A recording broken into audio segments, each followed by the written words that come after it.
Welcome to Gabe's Cave. I'm Marty, and we have a special guest with us today, Zach Woolsey. Yep, Zach Woolsey. That's me. So, yep, here we are. So Zach's with us today. He's one of our artists for Series 4, Gabe's Cave cards. And, it's a special treat that you came in to see us, and great, really to get to meet some of our artists. A lot of them we've known for a long time, or we've met throughout the years that we've been doing this. But to have them to come into the shop, into the studio, and do an actual live, show with us, it's really, really cool to have. And it's a great meeting you and everything. And so let's just dive right into it. What we'll do first, we'll just thank our sponsors, RPGhiring.com. If you're interested in a new career in Arkansas, Louisiana, Oklahoma, Tennessee, Missouri, and Kansas, check them out, rpghiring.com.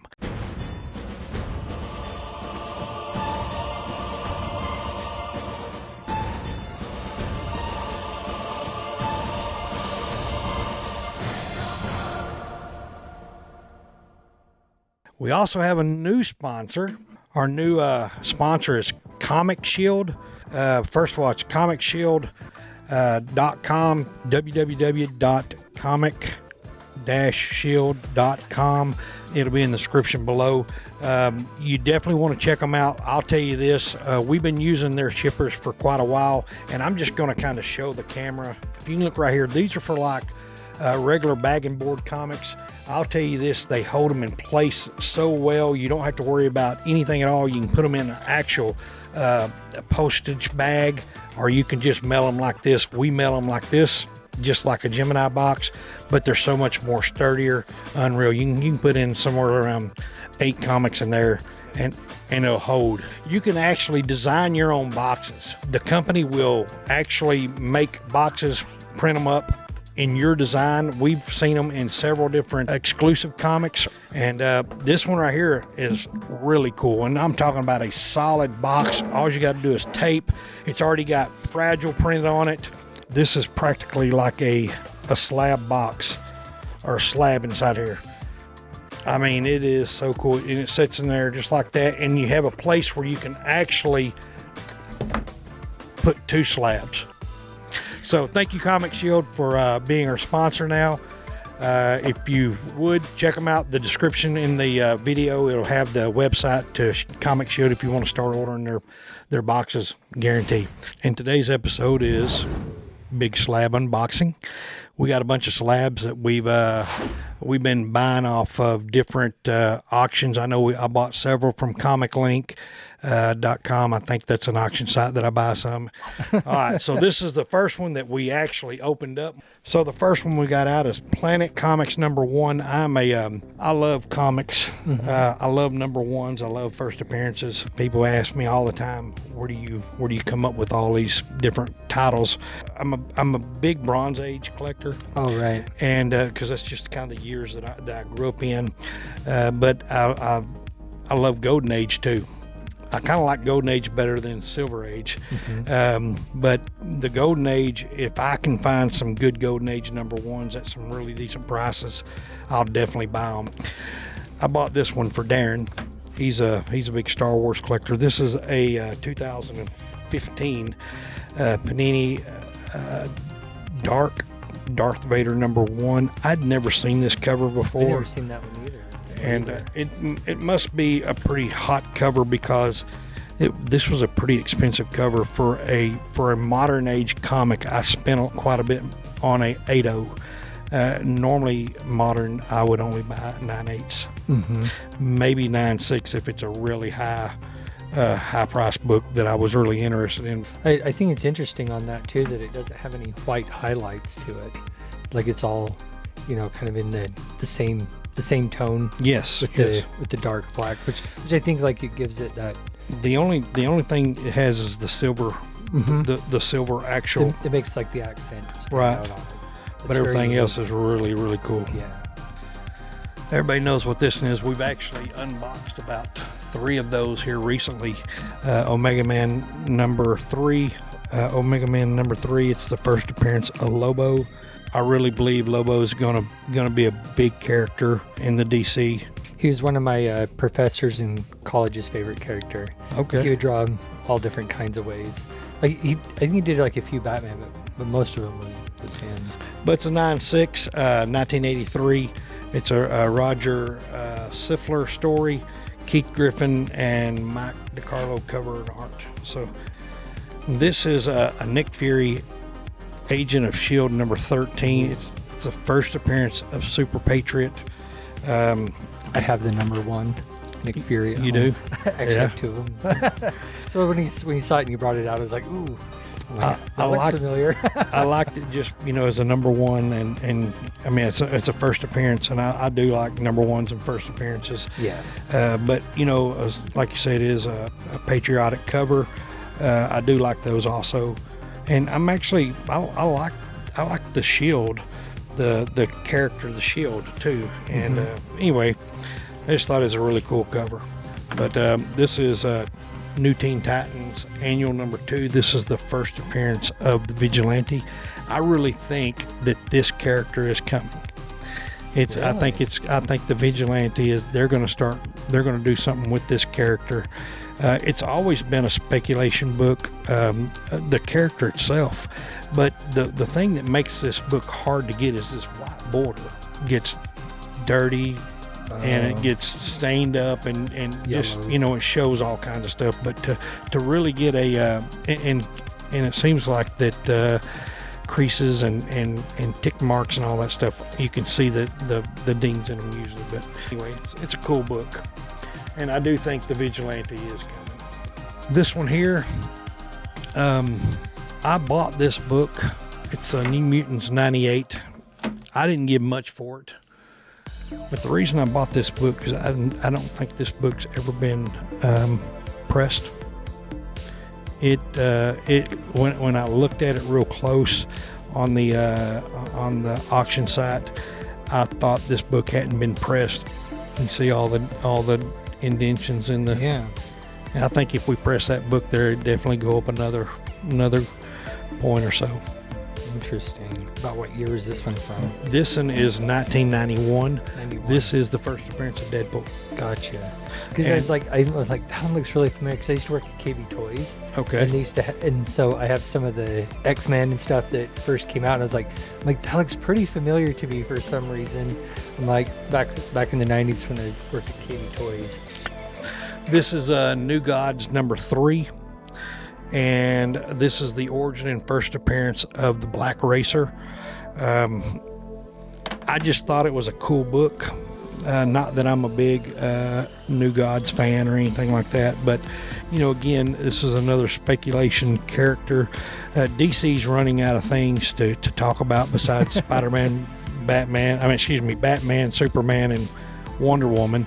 Harley Quinn. Harley Quinn, yeah. Come on. Yeah, you got Harley Quinn and Poison Ivy now with the new books that they're coming out. But true. I just think that they need to really, you see the Marvel world bringing in new characters all the time. We need to see DC bringing in new characters. Oh, there's another one. Anyway, it's a New Gods number 3. It's a 3.0. And here's the reason I bought them at the prices I did. None of these have been pressed. So I think that these definitely can go up on some prices. This is a Naomi number 1. It's one of DC's new characters that they came out back in 2019. And it's the first appearance of her. So I just thought it was cool. I think I have one, but I feel like that they're gonna make something big with her eventually. But anyway, everybody knows who this guy is. This is Moon Knight number 1. This is his first origin story of Moon Knight, his first actual comic of his own series. This is the first appearance of Bushman, and we thought we were going to get to see him in the new series. Did you watch the new series? Absolutely. Did you like it? That was pretty dang cool. Which I love the story of Moon Knight. Yeah, I was a Moon Knight. I'm a Moon Knight fan, and funny. I was like the darker side of things. Yeah. Anyway, this is Marvel Team Up number 31. I believe this is just a Marvel Team Up number 31. Nothing spectacular out of it, but it was Spider-Man. Thought it was really cool. Got it at a pretty good price. I think I have one of those at home in my collection too. Well, you know, so many Spider-Man, and I was a big Spider-Man fan, so that's one of the reasons when you see Spider-Man Team Up, especially some of the Bronze Ages and stuff like that, I try to buy them. They're pretty good price. This is just a cool cover. Marvel Team Up number 11, another Spider-Man Team Up. I just thought it was a really cool cover. A lot of collectors for John Romita, but pretty cool cover there. This one here, most people have seen this iconic cover before. It's the homage of 129, Amazing Spider-Man 129. It's not the first appearance of the Punisher, but the 129 is. And anyway, some Marvel Tales. I just thought it was a cool cover. I've never had it. And at 8.5 with the red cover, I thought, you know, that's a pretty good cover. They're really hard. It seems like black, red, yellow, and white are hard covers to get high grades in. What's the reason you think that, like, with those colors, that they're harder? Well, they show nicks. Oh, okay. Dings. Black is like probably the worst. Black covers, getting a high grade in a black cover, even new books. I mean, you'd be surprised how many new books never get 9/8 that have black covers, and that's what most artists try to stay away from. Yeah. That's interesting. This is Sea Devils number 1. Ooh, I like that one. Looks like a painted cover. Yep.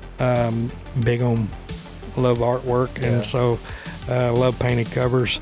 Sea Devils number 1, 1961. It's a number 1. I didn't have it, so I figured, you know what, if I can get it pretty reasonable, I'm going to do it. So what does that retail for? Did you say? I don't even know. You don't even know. I don't even know. This is a cover that I sought after for a long time. I never could get it. It's Marvel Spotlight number 28. This is actually the first solo Moon Knight outside of Werewolf by Night. So it's kind of like maybe it's second or third appearance. But this book here is pretty popular. I say, you know, a lot of people are looking for it. Newsstands, pretty good. 5.0. Again, I don't think. It's really beautiful inking on the front of that too. If you look down the spine here, this is what I really liked about it. Like I said, I try to blow up these pictures on these auction sites. Some of them you can, some of them you can't. But I just took advantage of it because I was thinking that all this came from practically one collector. I think one collection. Oh, okay. And so if they wouldn't press, practically, you know, most of them probably wasn't pressed in this auction.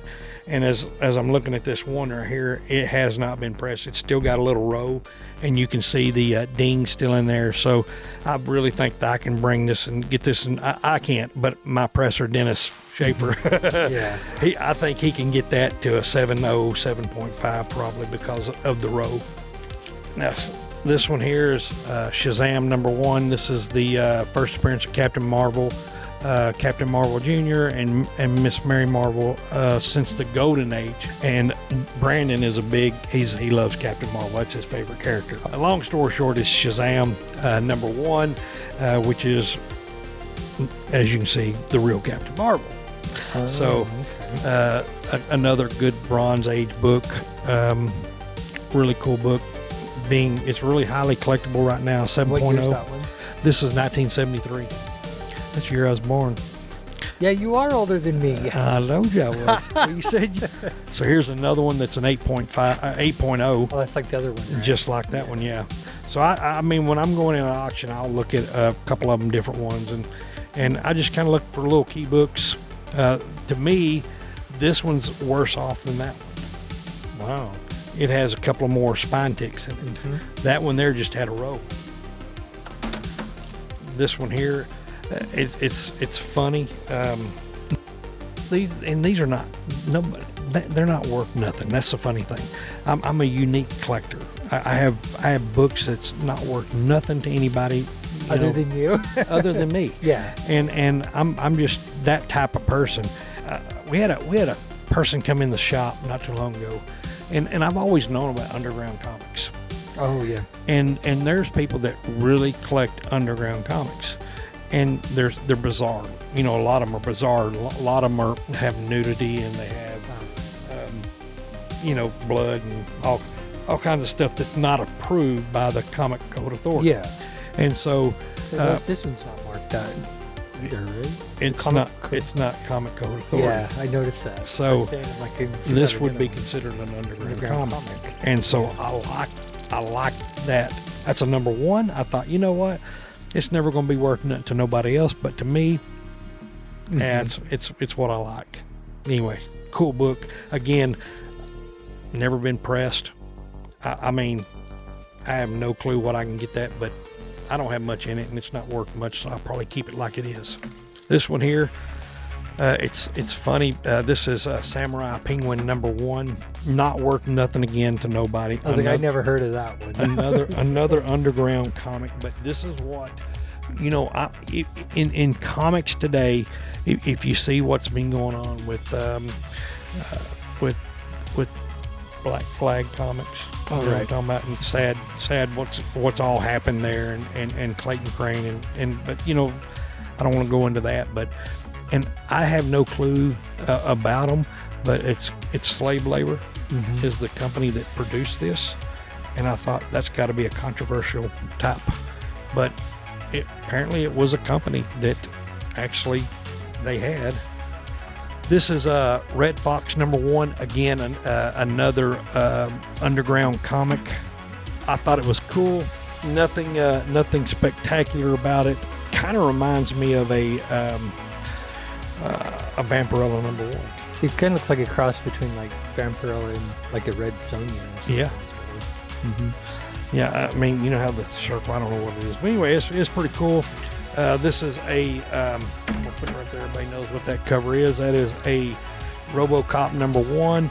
My wife's a big RoboCop fan, and anyway, Really? can't go wrong there, you know. So, yeah, we were big RoboCops, Terminator, Aliens, yeah, we're all into those type stories. But anyway, it's pretty cool book. I'd never heard of this book either. I thought it was really cool. I spent a little bit extra money on it. It's a newsstand. It's the Bronze Age. It was just a cool cover. Do you remember Robotech? I don't. Not that. No. Yeah, I didn't either. I never heard of it. But, you know. And it's a 1. It's a number 1. Yeah. It's a, you know, robot dinosaurs. Thought it was really cool. What year is that one? Is that? This 1986. I guess that's before the. Well, is that when Dinobots were around? Well, that's what I was saying. Dinobots, but Herb Tempe. Oh, okay. He was on he did the cover of G.I. Joe number 1. Very iconic artist, very well known. Anyway, I just thought it was cool. Never seen it before. It was a number 1. It was a 9.8. I thought, yeah, I gotta have it. This is my wife's. My wife is a sure. she loves Christmas. She's like Mrs. Claus. And if you ever see our house at Christmas, you'll know what I'm talking about. This is just another, it's a Moon Knight Marvel Spotlight number 29. I showed you, I think, Marvel Spotlight number 28 or something like that, or something. Anyway, it's just a cool cover, a Moon Knight, big Moon Knight fan. I bought it really reasonable. Thought, yep, that'd be good. Monsters number 1. I had to have it. I did not have this book. I paid a good penny for this one. They're one of my personal favorites. They were? Oh, yeah. Yeah. Everybody packs them different, you know. There you go. All right. So, you know with that. You know who that is? That is Avengers 196. That is the first appearance of Taskmaster. It's a really cool book. Iconic cover. The green, you know, I don't know why. I can't get a great picture of it. It's a George Perez and Joe Rubinstein cover. Really cool cover. Like I said, really, a lot of people collected it. I know the movie didn't do as great as they thought it was, but I still thought it was a great movie. Anyway, thought he did a really good job, the Taskmaster did. This one here is Avengers 257. I don't know if you can see it. That is the first appearance of Nebula. You know who Nebula is in the Avengers. That was the first one. This is the first appearance of Nebula. Yeah, we have a couple of these books. I never could get a good grade on it. I don't know why, but anyway, so I found one that didn't feature her on the front of it. No, she's just it's inside her first somewhere. appearance. Yeah, Gotcha. so she might be in just one frame or one something frame. like That's that. it.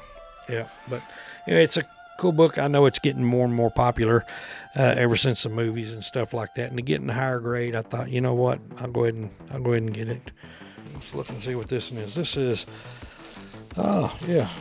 American Splendor. Why did I buy that one? I want to hear why you did buy that one. It's definitely different than the other stuff that you had. So It's there's something unique about it. Let's see what it was. 1981. It's Bronze Age. I really don't know why I bought it. I have no clue. Somebody tell me if y'all seen this book out there. You see it out there and you know what it means, or if you know why I bought this, please tell me let why me know. I bought this book, please. All right, what is this right here? Well, I know why I bought it, because it has Godzilla on it. I got a brother-in-law and a son that's crazy about Godzilla. Gabe is a Godzilla fan, and I think I might have 2 of these and probably one for each. Oh, okay. I'm not sure. But this is just a magazine that comes out. It's Godzilla poster included. It's the 25 years of Godzilla. There's also an Alien photo preview. That's why I bought it. 1979. It was before Aliens come out. That's the reason why I bought this book. I was reading on there, and when I seen that, because my wife, if you've seen in the side there, that Aliens shelf. Yeah, that's hers. Oh, okay. So Aliens come through here. It's her. But that's probably the reason why I bought this book, because the photo preview of Alien. That is the reason why. Awesome. 8.5. I have no clue what it's worth. 1979 predates Aliens #1, and so that's the reason why I bought it. 2 of them. So if you're an Alien fan and you're watching this, have you seen this book? And if you hadn't seen this book, go get it. Make it popular so this will go up. All right. Hope you enjoyed that CGC unboxing. Loved it. But let's get on to this week's giveaway.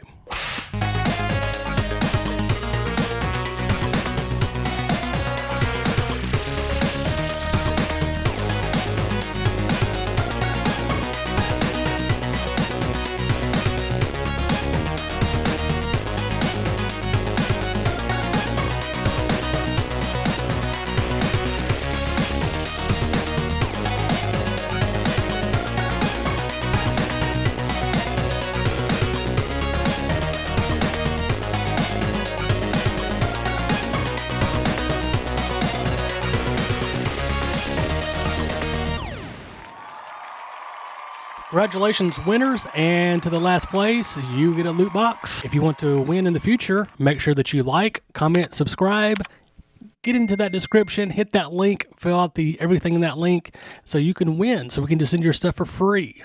Absolutely free every single week. Moving on next to the next thing, we are going to have our next Meet the Artist. Enjoy.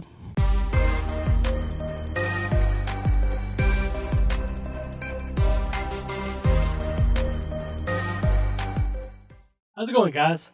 This week's Meet the Artist, we have the awesome Wayne Tully. How's it going, Wayne? Yeah, it's going great. Thanks. Hey, thanks for having us. We've got your cards here, and they're absolutely fantastic. I usually ask the artist why they chose what they chose. You went straight horror this time, which is amazing. Yeah. So I'll still ask, why did you choose what you chose? Because you're obviously a horror fan. Yeah, they're all like my favourite horror films of the 80s. There's like Ghostbusters one there, which was not really proper horror, but I just like horror films. So yeah. Yeah, I'm a big horror fan. We've done a lot of interviews with some of the actors that have portrayed some of these people. So it's real awesome to see all this. Yeah. Big fan of your artwork. Big fan of horror. So it just goes, it just goes together, man. Yeah. I guess the next thing we want to ask is what a lot of the viewers want to know is, what are your tools of the trade on these cards? What did you use and what's your process? Yeah, I use like Copic markers as like base color for the cards and that, and then I use like colored pencils and a little bit of paint here and there, and like obviously ink pens and stuff. And but I'd like to get more into like mixed media and stuff, and try and like level up on these cards and stuff in the future. So yeah, that's about it really.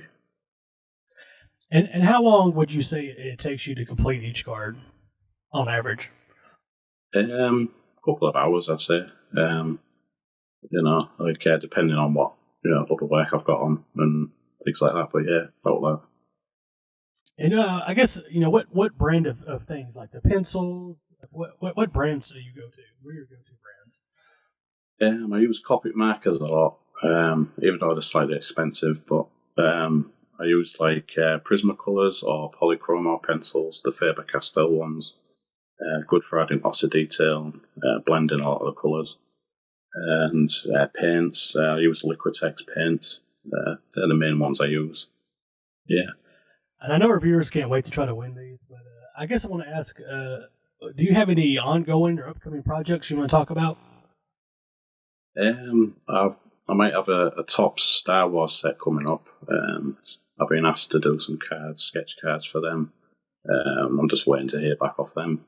And I'm working on my art book where I'm collecting a load of ink drawings. I've been working on that for quite a while. And that's pretty much it, really.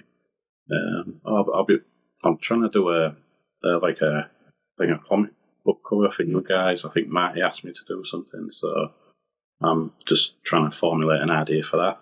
And there's probably other things I can't think of off the top of my head. Yeah. Yeah, we can't wait to see that and to show it off and talk to you again about that. Yeah. If someone say within your busy schedule wants to say get a commission or just follow you in general and see what you're up to, how can they find you? Yeah, I'm on Instagram, just like at Wayne Tully. I'm even on TikTok of all places, Wayne Tully Art. Facebook, Wayne Tully 1. But that's the main sites really. Yeah. I really appreciate you coming on and talking with us and sending these awesome cards. And I know our viewers can't wait to try to win them. Thanks, Wayne. See you next time. Okay, thanks.